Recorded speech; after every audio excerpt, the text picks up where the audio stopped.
తెలుగుదేశం పార్టీలో క్యాడర్కు ఆగ్రహం వస్తే పార్టీ నేతలైనా సారీ చెప్పాల్సిందే. ఆదివారం జోగి రమేష్ తో కలిసి వేదిక పంచుకున్న టీడీపీ నేతలకు గట్టి షాక్ తగిలింది.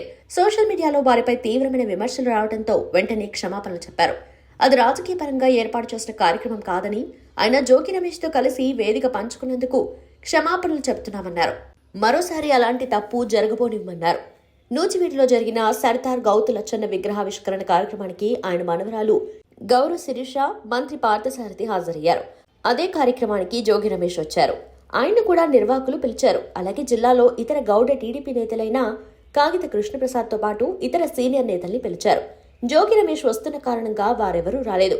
కానీ వీరు వెళ్లడంతో టీడీపీ క్యాడర్ ఫైర్ అయింది.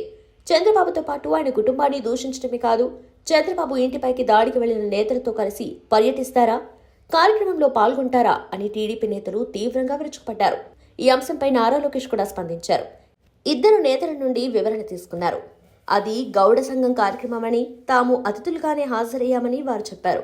ఇతర అతిథులు ఎవరో తాము గమనించలేదని చెప్పినట్టుగా తెలుస్తోంది.